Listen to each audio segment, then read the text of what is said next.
Hi beautiful souls, it's Tan back here again today on this Astrology, Human Design and Gene Keys channel. And today I'm super excited because we're going to be diving into another video on looking at your 3 human design body graphs, the tropical, sidereal, and true sidereal human design body graphs. And today I want to touch on the topic of recurring themes in human design and looking for patterns across the 3 systems. And patterns are really gold, you know, when you're looking at something. They tell you a lot. Themes, patterns. They really tell you about something that's going to keep recurring, coming around in your life, making it quite an important part of various different things, astrology, human design, and the gene keys.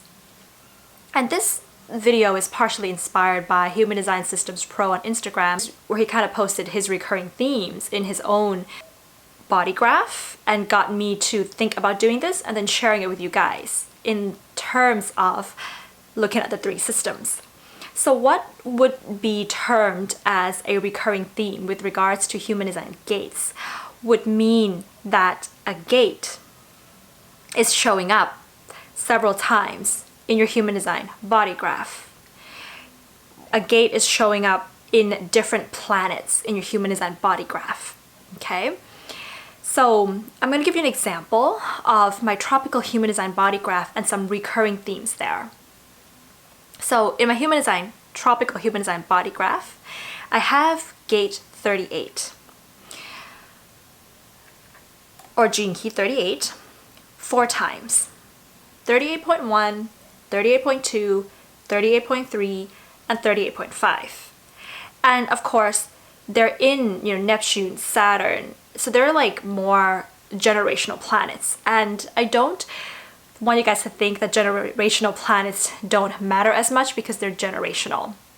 We are so connected and we are living this collective experience. Generational planets do matter at a very karmic level, at a very, collective level. Okay, and so I would include those as well there for you guys. So having gate 38 4 times is gonna be a recurring theme for me, definitely. But you can also see I've listed here other gates that I have recurring several times, like the 55, the 59, the 8, the 1, and the 58. But they don't occur as much as the 38, but they're still there. And the 55 and 59 is my north and south node. The 8 is my Venus and my unconscious Jupiter. The 1 is my Pluto. The 58 is my Uranus, and so on and so forth.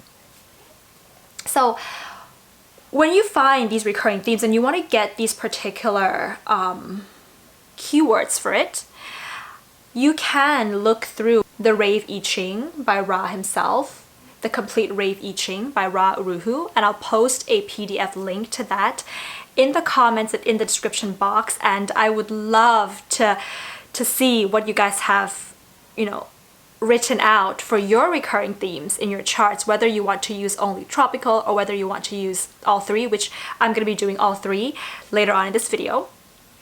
So you can see how, the 38 in my chart, it's the gate of the fighter if we look at the Complete Rave I Ching by Ra Uru Hu. But when you look at it in line 1, it's the fighter and qualification. In line 2, it's the fighter, politeness. Then we have the fighter, alliance for line 3, and then we have the fighter, alienation for line 5. So lines, become something quite juicy when we look at recurring themes as well. If you want to get more descriptions about what they actually mean, I would highly recommend that you also read, I'm going to post this link also in the description box below in the comment section, the line companion. So it goes into a little bit more detail about what it means when each particular gate is in each particular line. I want to read out to you guys gate 38 from Human Design, Discover the Person You Were Born to Be by Chetan Parkin. I love this book that he wrote, and I don't think I've read gate 38 from this book yet, so this is going to be the first time we're going to be reading this together. And if you guys have that, this could be quite interesting for you as well. Okay, and I'll reflect on it a little bit afterwards with you guys. Gate 38, the gate of opposition. You are someone who could quite easily take on the world, grinding your teeth with a steely determination. and not inconsiderable truculence. You have a particular penchant for channeling authority. The pressure of the root drives you to challenge for the common good, and this can turn you into a defiant soul who will take out all quarters and rule systems, meaning you feel challenged by, as opposed to connected to, any particular setup. You can be argumentative, antagonistic, and controversial. Sometimes this can lead to your becoming overly contentious and always up for a fight or debate, which some people find off-putting. Whereas most people seek to avoid confrontation, you stalk the places that require you to shake things up a little. Gate 38 isn't deaf, but only hears what it wants to hear, and yet it is really worth your while to listen for allies who will be attuned to the same challenges. Your biggest challenge is finding out whether your struggles have any personal merit. Otherwise, you will find yourself challenging life for no real reason. If your struggles are personal, however, you will most likely have causes worth fighting for. In the end, you will find that opposition's efforts are played out in gaining an appreciation for your stance for truth in the world. I think that's quite interesting and quite generic actually with a 38, gate 38. But what I'm going to do now is I'm going to go look at the 3 different human design body graphs that I have and find what is recurring in all 3. So here's my list. So as we looked previously in my tropical, we have the 38 appearing 4 times, but the 38.5 also appears in my sidereal human design as my unconscious Venus. So therefore the 38.5 is going to be something that I'm going to kind of like zoom in, line 5, 38, because it is reappearing twice, and 38 as many times. Then we also have the 24, which appears in all 3 body graphs of mine, tropical, sidereal, true sidereal. I think it's my unconscious Mars in tropical, and then my, I'm not sure, Mercury, and things like that. And I can't remember. In my, and Jupiter, yes, Mercury and then Jupiter in my sidereal and then true sidereal. But they're different lines. So I'm not going to zoom in on any particular theme of the 24 there. It's just going to be a general 24. And then we have the 60, line 1, which is appearing in my tropical and then sidereal. So I'm going to, again, zoom in on the 60.1. And then, of course, we've got the 58, 57, 42, 9, 53, and 51. These are gates that are recurring across all 3 human design body graphs. So that kind of made sense so far. And so let's see what it would be like to zoom in on the 38.5. So I'll read that out to you guys. They're based on the line companion. So that's where we go deeper into each of these lines that have to do with each gate. So it's called alienation. And the 38.5 is my Saturn in tropical. So I think it's exalted actually in line 5. So I'll probably even zoom in on that, you know, Saturn, the exalted Saturn in 38.5 there. Remember that the 5th line is how the public or the outside world sees a hexagram. So the outside world sees the 38 as an alienated being, somebody who is fighting in their own world, somebody who is really not connected to the rest because they seem to be caught up in some kind of struggle about something. This energy is seen as alienating energy by the outside. Okay, so this hit home because I definitely do feel like my family sees me as a little bit of an alien, kind of like Tan's got her own thing she's doing in her own life, and she's struggling with it, and she's fighting for it, but she's persevering in it, and she's very determined in it. They don't really quite,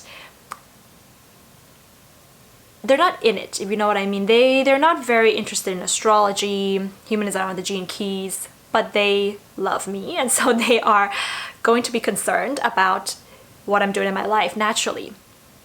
But it's gonna be perceived in this way of the 38.5, which I truly feel. So, and I even remember there was one day when my mom and my sister and my dad were just in a room together, they were talking, and then I walked in, and then my mom was like, oh, here comes the strange one. You know, I'm like the black sheep in the family because I'm doing something very different from everyone else in my family, and yet it doesn't feel to my family like it's easy. It feels like it does require a lot of effort for me to do this thing that I'm doing, but at the same time, they can see my determination in what I do. So I can, like, that's like right spot on. A stage in opposition where one is totally isolated. This is the universalization of the pressure to be individually intuitive. It is absolutely perfect. The individual is always at their best when they're isolated within the aloneness of their own being because they have to resolve everything in life within their own context. They're individual. Saturn exalted, so that's me in the tropical. The ambition and concentration to endure. These are very tough folks. You project on them that they can fight and they're there. They're always ready for the struggle. It gets projected on them all the time, so they are deeply trained in life for what the struggle can be. The energy to stubbornly fight alone. This is their magic. In that sense, their magic is that they do not need to have others with them in their struggle because in fact, their struggle can be of value to others. They're often groundbreakers because they're given the opportunity to struggle for what is really of value. They often get to be the people that first discover the value of something because they're given the opportunity to struggle.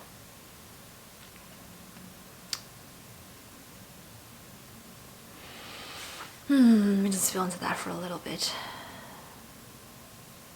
It is great to fight alone. I only have to deal with my resources, my process, with what is of value to me. I don't have to concern myself with anybody else. The other side says, I have to fight alone. Isn't this awful? Nobody will help me. Nobody cares about my struggle. Nobody empowers me. They always have this feeling that they have to do it alone. It is true. You have to do it alone. Somebody can help you to get to the door, but you have to go through the door yourself. The 38 is always going to need that doorway of the 28. It cannot be fulfilled by itself. The 38 is only pressure. Okay, so I'm reflecting on this a little bit more and talking about the 28, which I don't have that gate in any of my body graphs in all three systems. But then I do have the 38 repeating without the 28. That really gives it that pressure to find the meaning of existence of life, but not really, kind of sometimes maybe being in the not self of the 28 because the 38 is really trying to get there. And it's really interesting to me how this is Capricorn energy, right? The 30 is Capricorn energy, and how Capricorn rules my 8th house in tropical and sidereal, because I have a Gemini rising, so Capricorn is going to be ruling my 8th house. And having the 38 showing up 5 times, having this 8th house 38 Capricorn showing up 5 times, there's something there. And I do feel like you can, I want to look at this in a different light, in a sense that struggle can be fun. Struggle can be juicy, it can be delicious, and it can be enjoyable. If it's not coming from a place of the ego or fulfillment, if it's coming from, hey, you're in your own energy and you're enjoying the struggle, that's fine, I think.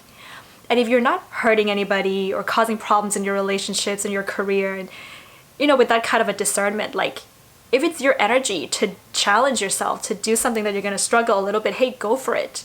As long as it's not coming from that kind of, as long as you have awareness, I suppose, it's not coming from that subtler egoic place or from a place of you're damaging other areas of your life in a meaningless struggle. That's really not worth it. Remember that how the lines manifest is entirely dependent on the design. So I think for me, not having that 28, meeting with a 38 is going to be quite a theme there. And also not having a 39, which is the programming partner of the 38. So I can kind of be like in the not self of it, from time to time I can feel that. So yeah, guys, that is going to be a little fun video that I've made for you guys today. Hope that you guys find this valuable and worth kind of reflecting on. And please, if you are, making such a list, whether it's just in your tropical or whether it's across all 3 systems, I would love to read it. I would love to know what are some of the recurring themes that are happening in your charts. So you can post them in the comments below, and I'll be waiting to read them, beautiful souls. So that's going to be it for today. Have a beautiful day.